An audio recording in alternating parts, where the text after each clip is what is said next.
मुफ्ती साहब, ये जो उलमा बना रही है दावत इस्लामी, और हम अगर जो डोनेशन दे रहे हैं उसमें ज़ाहिर इसमें भी खर्च होगा, और बड़ा खर्चा भी दावत इस्लामी का 2-3 बड़े खर्चों में से एक बड़ा खर्चा है, तो क्या फरमाते हैं ये पैसा इन ऐसी जगहों पर लगे, उसका क्या सवाब है? जामियातुल मदीना जो है ना, ये सब पर फाइक है। वाह।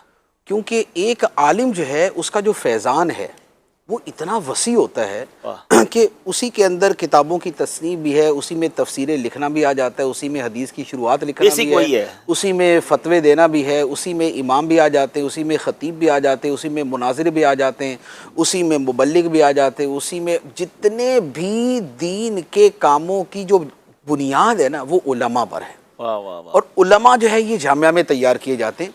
इसलिए जिसने एक आलिम तैयार किया तो उस आलिम के ज़रिए होने वाले दीन के सारे कामों का सवाब उसे मिलता है। वाह वाह। मैंने एक वाक़या आपको अर्ज़ किया था कि पूरी दुनिया के अंदर फ़िक़्ह हनफ़ी सबसे ज़्यादा है। मालिकी, शाफ़ई, हम्बली, ये 4 इमाम हैं हमारे जो, और फ़िक़्ह हनफ़ी दुनिया में 70% जो 1 अरब में से 70 करोड़ कह लें आप, ये हनफ़ी हैं। ये हनफ़ी कैसे बने? ये हनफ़ी बने इमाम अबू यूसुफ़ रहमतुल्लाह अलैह की वजह से। अल्लाह। क्योंकि बादशाह हारून रशीद के जो चीफ़ जस्टिस थे, काज़िल कुज़ात थे, वो इमाम अबू यूसुफ़ थे। और दुनिया भर में जो हुकूमत थी, इस्लामी हुकूमत, उसके जो फरमारवा थे वो हारून रशीद बादशाह थे। ठीक है। लिहाजा काज़िल कुज़ात ये थे, तो इन्हीं के ज़रिए काजी जो है वो हर जगह पर अपॉइंट किए गए और इन्हीं के ज़रिए अहकाम सारे जारी हुए। और ये जो इमाम अबू यूसुफ़ रहमतुल्लाह अलैह हैं, ये जो तैयार हुए थे, इन पर भी किसी ने खर्चा किया था। हाय हाय।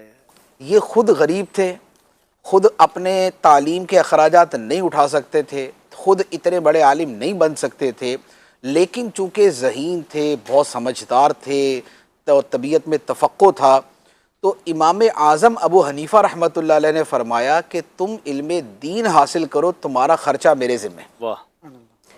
तो ये इमाम आज़म रज़ी अल्लाह ताला अन्हु ने इनका ख़र्चा उठाया और ये बरसों तक इमाम आज़म के पास पढ़ते रहे, और जितना अरसा ये पढ़ते रहे इन्हें कभी भी अखराजात के अंदर प्रॉब्लम नहीं हुई, क्योंकि इमाम आज़म इनका ख़र्चा उठा रहे थे।